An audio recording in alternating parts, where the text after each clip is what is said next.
Crise hídrica se agrava e vira mais um entrave para o crescimento da economia brasileira. Seca piora cenário da inflação para as famílias, aumenta o custo de produção da indústria e deve fazer com que o Produto Interno Bruto, PIB, do agronegócio registre este ano a primeira queda desde 2016. Assisto agora, em Últimas Notícias. A crise hídrica que atinge o Brasil afeta a economia em várias frentes e torna ainda mais frágil a expectativa de uma recuperação robusta da atividade econômica, depois de um resultado pífio no segundo trimestre deste ano. Segundo dados divulgados nesta quarta-feira, pelo IBGE, o Produto Interno Bruto, PIB, brasileiro recuou 0,1% no segundo trimestre deste ano. De imediato, a seca tem levado ao aumento do preço da conta de luz e se transformou em mais uma pressão inflacionária para a população, que já sofre com a alta de combustíveis e alimentos. A indústria também enfrenta um reajuste no custo de produção num cenário em que há pouca margem de manobra para absorver novos choques. Por fim, a seca ainda deve fazer com que o Produto Interno Bruto, PIB, do agronegócio recue este ano, pela primeira vez desde 2016. Abre aspas. Estão se unindo fatores, que são limitadores para o crescimento do PIB nos próximos trimestres, e que pesam, para a atividade, em 2022. Fecha aspas. Afirma Alessandra Ribeiro, economista e sócia da consultoria Tendências. O impacto total da seca no PIB do Brasil ainda é difícil de ser mensurado pelos economistas. O tamanho da crise, se o país vai precisar adotar um racionamento, por exemplo, só vai ficar mais claro nos próximos meses, a depender da quantidade de chuva nos reservatórios. O que é possível afirmar é que a crise hídrica aumentou de gravidade nos últimos dias. Na semana passada, o Operador Nacional do Sistema Elétrico, ONS, informou que a capacidade atual do país de geração de energia elétrica será insuficiente para atender a demanda a partir de outubro. Abre aspas. Dado o nível atual dos reservatórios, se a gente chegar em outubro, novembro, e a chuva não vier, o risco de racionamento aumenta. Fecha aspas. Diz Luciano Sobral, economista-chefe da Neo Investimentos. No discurso, por ora, o governo reconhece a gravidade da situação, mas descarta um racionamento, embora tenha adotado uma série de medidas para tentar evitar um apagão. Para os especialistas, no entanto, o governo federal está demorando a tomar medidas efetivas para evitar o esgotamento do sistema.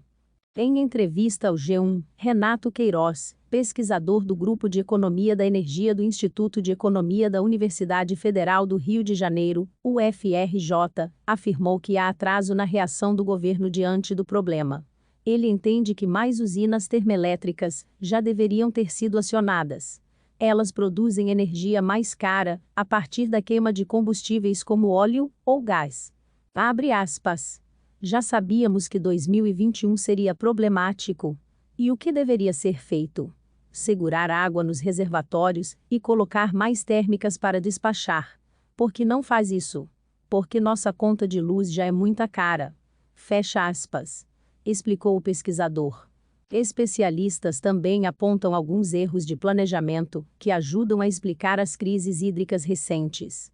O país ficou 20 anos construindo usina hidrelétrica sem reservatório, exemplo Belo Monte, que opera fio d'água, conforme a quantidade de água existente no rio. Em 20 anos quase, dobrou a demanda por energia, e continuamos com o mesmo tamanho de reservatórios de água, afirmou ao G1 Paulo Arbeques, presidente da Associação Brasileira de Usinas Hidrelétricas e Pequenas Centrais Hidrelétricas.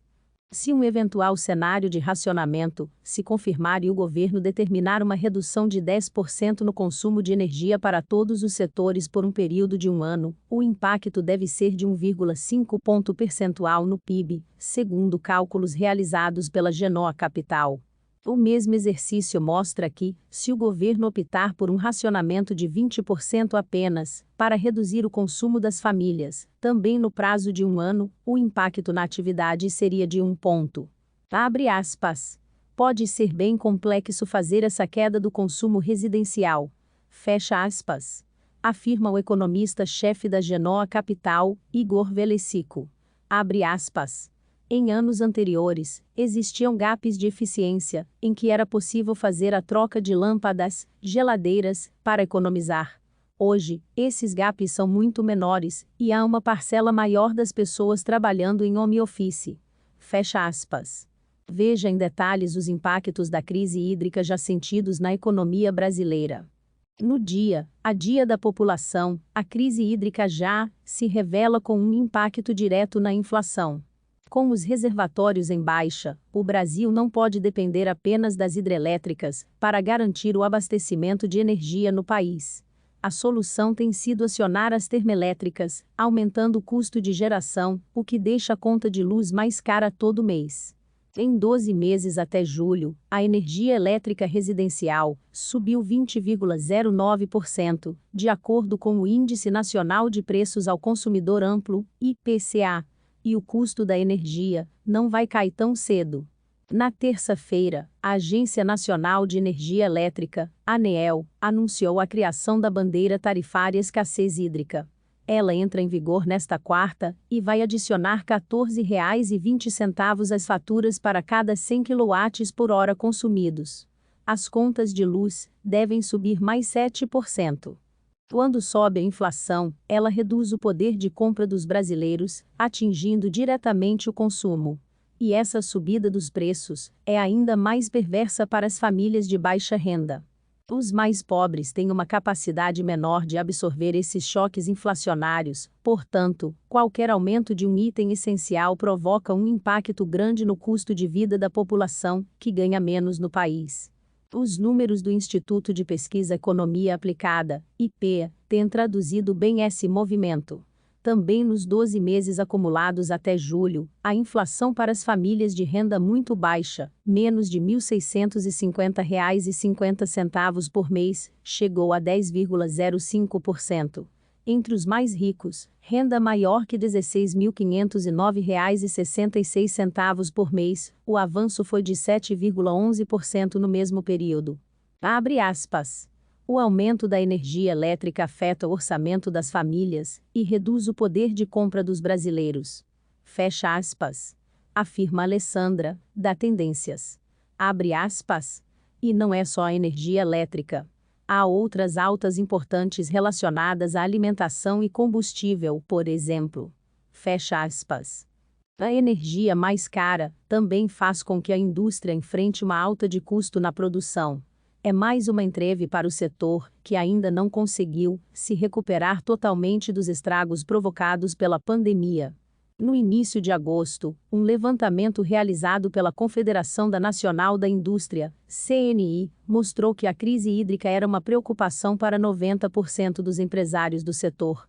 Entre os empresários com algum grau de preocupação, os maiores temores eram, de acordo com a CNI, com o aumento do custo da energia, 83%, a possibilidade de racionamento de energia, 63%, e a instabilidade ou interrupções no fornecimento de energia, 61%. Abre aspas. O setor industrial vinha passando por um momento muito difícil, e que foi agravado pela pandemia. Fecha aspas. Afirma Roberto Wagner, especialista em energia da CNI. Abre aspas. A indústria não tem margem de manobra para evitar um repasse desses custos. A tendência é que isso acabe sendo incorporado nos custos dos produtos. Fecha aspas. A seca também deve impor uma perda para o PIB do agronegócio. Será a primeira retração desde 2016, de acordo com a consultoria Tendências. Abre aspas. Essa questão climática afetou de maneira importante as projeções para o setor. Fecha aspas. Afirma Alessandra. Abre aspas. O país vem de bons anos de crescimento do PIB do agronegócio. Para 2021, tínhamos até uma estimativa positiva, uma alta ao redor de 2%. Fecha aspas. Agora, a Tendências estima uma retração de 0,4% para o PIB agro. Esse número vai ser influenciado pelas seguintes quedas na produção deste ano em relação a 2020. Abre aspas. No terceiro e no quarto trimestres, o PIB do agronegócio vai ser negativo. Fecha aspas. Abre aspas. afirma José Francisco Gonçalves, economista-chefe do Banco Fator. Fecha aspas. Este ano ele vai acabar mal, e é possível ter uma retração ainda maior a depender do que aconteça. Abre aspas. O agronegócio, embora seja um limitador para a atividade econômica do país, não tem grande potencial para afetar o resultado da economia como um todo. O setor responde por 7% do PIB total do país.